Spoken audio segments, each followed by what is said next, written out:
Hi, welcome back to Cracking the Cryptic, and oops, I can see I'm wearing the wrong shirt again. Sorry, this is the t-shirt that makes me look completely strange on the webcam, so ignore that picture and look at the Sudokus instead.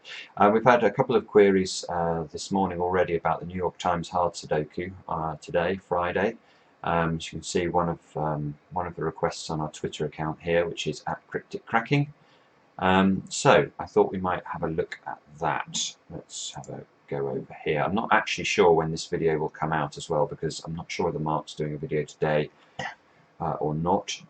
So this may not come out on Friday, but anyway, let's take a look. Now, what I'm going to do first, I guess, is I'm going to try and spot some weak points in the puzzle without entering any digits at all, because the New York Times algorithm, the computer that they use to create these puzzles, loves hiding hidden triples and hidden pairs in the grid. So immediately my eyes are drawn to this 2, 6 and 8 in the central 3x3 because of the effect these numbers have on row 6. You can see we can no longer place any of those three numbers in these three squares, and therefore there's only 4 squares left in the row that can take the numbers 2, 6 and 8. So if we can just eliminate, no, we can't quite, but imagine there'd been a 6 here and an 8 here in column 2, we'd have been immediately able to write in a hidden triple along the row. And it's that sort of thing that this puzzle loves doing to you. So again, the 1, 8 up here are also interesting to me because they're ruling out a 1 and 8 from these 3 squares.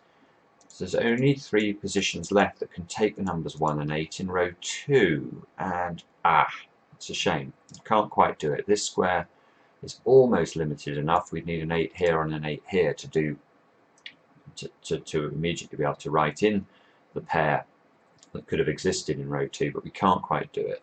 So it looks like that's going to be a fool's errand, but that just gives you a different way, I think, of approaching the New York Times Sudoku, or indeed any hard Sudoku that you might not have considered before. So let's move on to normal Sudoku solving. So you can see 1s in these 2 positions means you can pencil mark 1s at the top. And in fact, look, there's a 7. These 2 7s here interact with this 7, force the 7 into this square, which means we immediately get to place the 1 we just pencil marked. 1s can be pencil marked on the right hand side. 1, 1 and 1 is how I'm doing that. 5s, look, this 5 here and this 5 here, and this 3x3 block allows us to place a 5 there. Let's pencil mark some 5s into those 2 squares.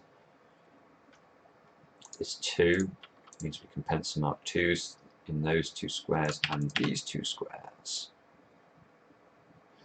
And this 8 is also nice, isn't it? That means we can a pair of 8s in the 3x3 block.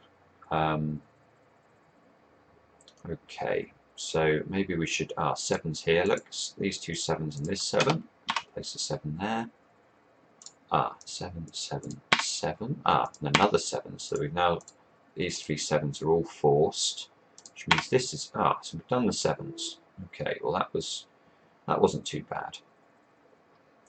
Now this 7 here means these 5s are more useful than they were. We can now pencil mark 2 5s into those 2 squares. Oh, nice. Now let's think about 5s. So the moment I got these 5s, the way my mind works might be not the way your mind works, but I was immediately seeing whether I could limit the 5s in this 3x3 block or this 3x3 block to the same columns. Now let's just take a stare at this for a moment, because we can do it. This 5 here operates on this 3x3 block, and it operates in such a way that we don't know where the 5 goes. We don't even know where it goes to within 2 squares, but we do know it's in one of these 3 squares, and that marries up exactly with these pencil mark 5s that we've placed already in this 3x3 block. So remember, we need to put a 5 somewhere in row 4. Now we can't put them put it in either of these two squares because of this. So there must be a 5 in one of those two squares, and we get this lovely X-wing pattern here. So we know in the finished grid this arrangement implies there'll either be a 5 here and a 5 here, or a 5 here and a 5 here.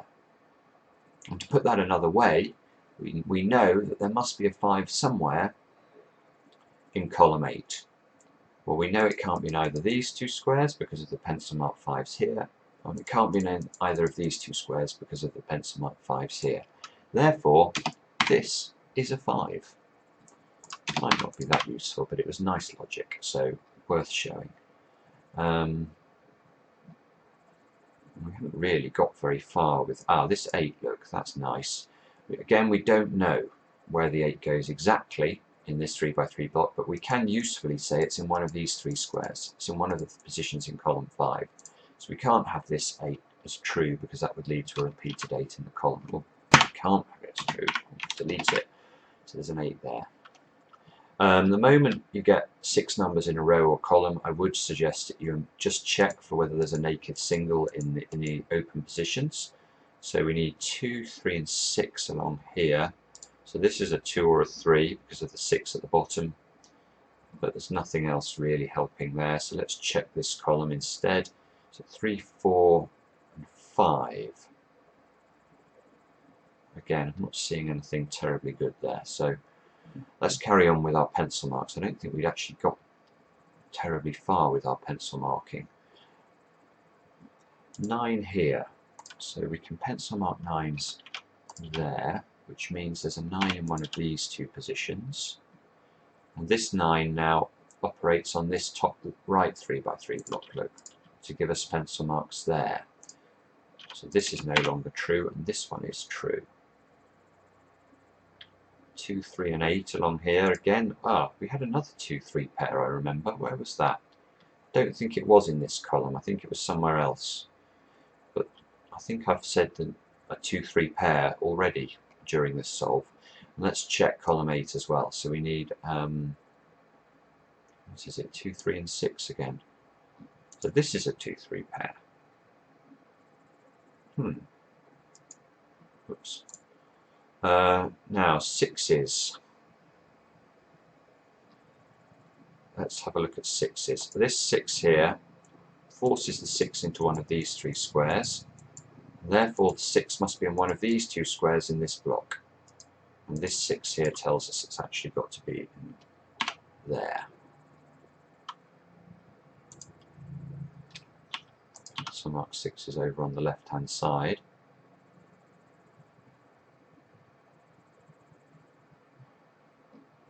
Getting obsessed with these 2, 3 pairs. I don't think I should. I think we can.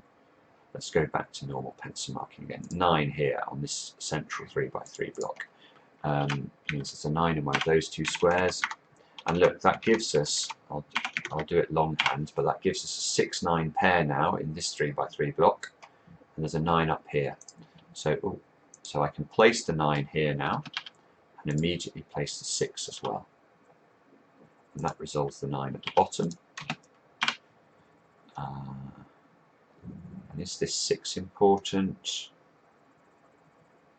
Well, it means there's a 6 in one of these 2. Oh, I keep getting the pencil marks mixed up. There's a 6 in one of those 2 squares. I thought there's a 6 in one of these 2 squares. And oh, lovely. Okay, now let's have a look along here.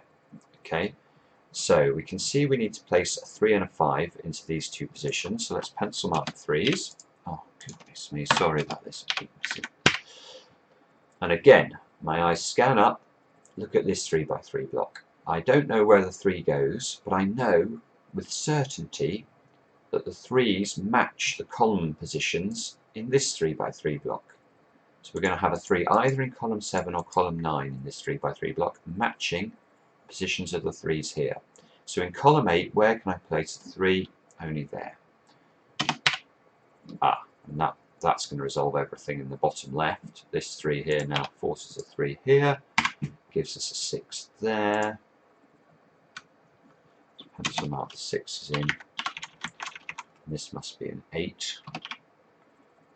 Oh, that, wow, okay, this could be the cracking point of the puzzle, because this 8 is so powerful. It gives us an 8 and a 6. And is that 6 nice? Well, it's not great, but it's good. 6 into one of those two places. This over here, we need a 3 to complete that block. So this square now becomes a 4.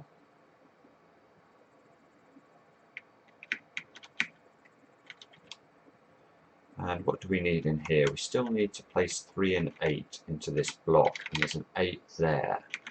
So we can pencil mark 8s, pencil mark 3s.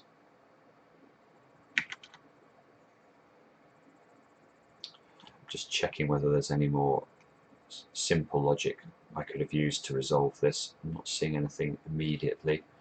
This square here is obviously now a 2. Just to complete the column, that does resolve the 2 and the 8.